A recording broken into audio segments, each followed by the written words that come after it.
국민 여러분 안녕하십니까? 오늘은 제가 워싱턴에서 인사를 드리게 되었습니다. 이곳은 최근 미국 경제의 어려움을 반영하듯 쌀쌀한 날씨에 가랑비마저 흩뿌리고 있습니다.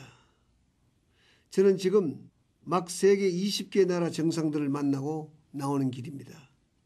회의장엔 내내 무거운 긴장감이 흘렀습니다. EU 집행위원장인 바로소는 이 상황을 인류 문명이 기록된 이후 최대의 위기라고까지 규정했습니다. 호주의 러드 총리는 금융과 실물 위기에 이어서 실업 대란이 올 것이고 그에 이어서 정치적 혼란이 뒤따를 것임을 강력히 경고했습니다. 특히 실업률이 올라갈 때에는 엘리베이터처럼 빠르고 내려갈 때는 에스컬레이터처럼 느리기 때문에 이 문제 해결에 세계가 발벗고 나서야 한다고 역설했습니다. 저는 고심하고 또 고심하게서 마련한 우리의 해법을 제시했습니다. 특별히 금융위기를 빌미로 세계가 보호무역주의로 나아가서는 안 된다고 저는 힘주어 강조했습니다. 이에 대해서는 100% 동의가 이루어졌습니다. 또 신흥경제국의 외화 유동성 공급을 확대하자는 주장은 선진국과 신흥국 양쪽 모두로부터 박수를 받았습니다.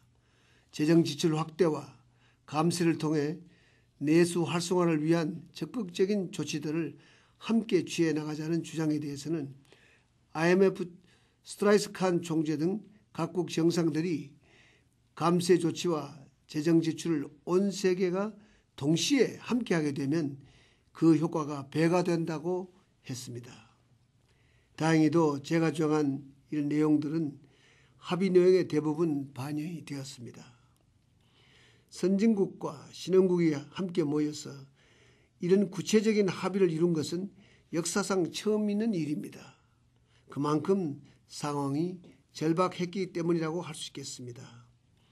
이번 회의에서 우리에게 매우 뜻깊은 일이 있었습니다. 워싱턴 포스트지도 지적했습니다마는 세계의 권력이 이동하고 있는 이때에 한국이 이번 정상회의에서 합의된 내용의 이행을 주관할 나라로 영국, 브라질과 함께 선정된 것입니다. 새로운 경제 금융 질서를 만드는데 우리가 주도적인 역할을 하게 된 것은 역사적인 큰 의미를 갖습니다. 우리의 입장과 발언권을 크게 강화시킬 수 있는 좋은 기회이기도 합니다. 사랑하는 국민 여러분, 이번 워싱턴 회담을 통해서 제가 다시 확인한 것이 있습니다. 바로 정상외교의 중요성입니다. 이번 세계 정상회의에 참석하기 위한 각국의 물밑 경쟁은 정말 치열했습니다. 행여 소외될까 갖은 노력을 다해 참석하려는 정상들을 보면서 또 때를 가리지 않고 지구촌 곳곳을 돌면서 한 사람이라도 더 만나려고 분주하게 움직이는 정상들을 보면서 우리가 지금 치열한 외교 경쟁의 시대에 살고 있음을 절감하고 있습니다. 이를 보면서 저 또한 마음을 다잡게 됩니다. 사실 한국은 선진국과 신흥국, 서구와 아시아 사이에서 중요한 역할을 할 수 있는 몇 안 되는 나라 가운데 하나입니다. 영국의 브라운 총리도 한국 등을 직접 거론하면서 신흥국들의 역할을 강조했습니다. 이 격동의 시대에 실용적이고 능동적인 외교와 적극적인 기여를 통해서 국제사회에서 우리의 위상을 높여야 합니다.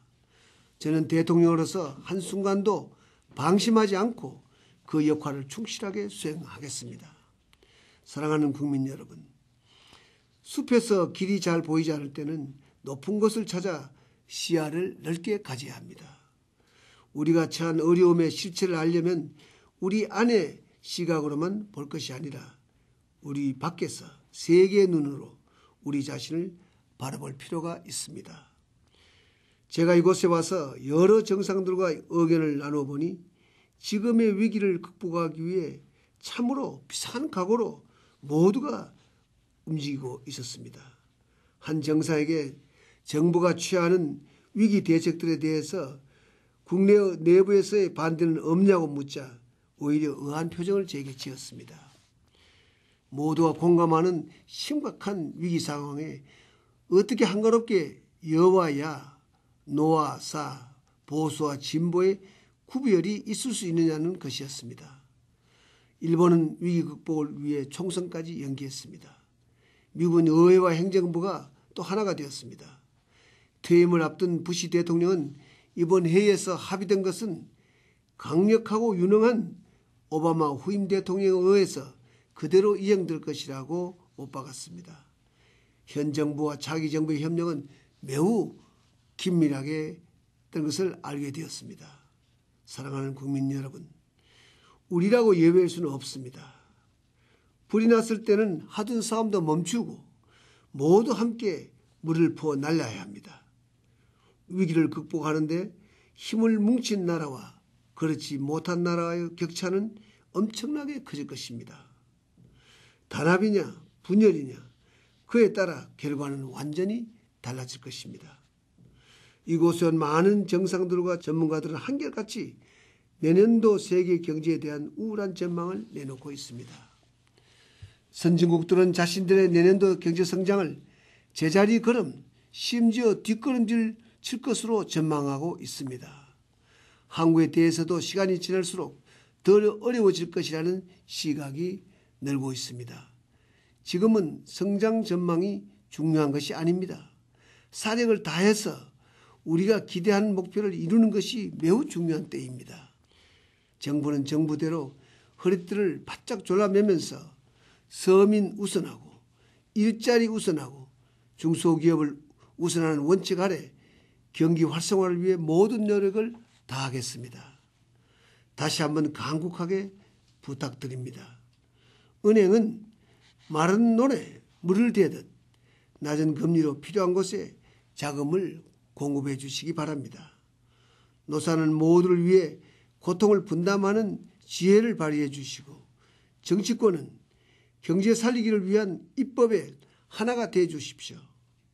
언론도 국익을 사려 깊게 고려하고 국민의 힘을 모으는 데 앞장서 주시기 바랍니다. 최근에 그동안 강성이었던 구미의 한 대기업 노조가 2년간 일자리를 보장하는 대신에 임금을 동결하고 원가 절감 운동 등 기업 살리기에 앞장서서 신선한 바람을 불러일으켰습니다.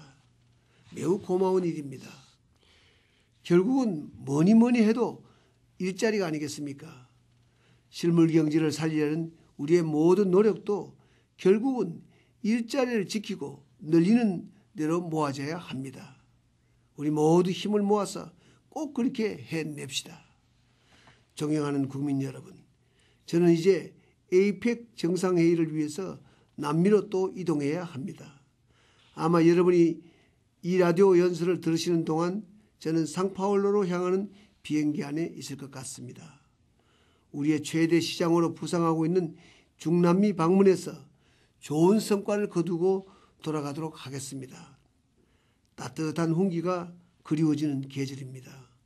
부디 건강 조심하시기 바랍니다. 감사합니다.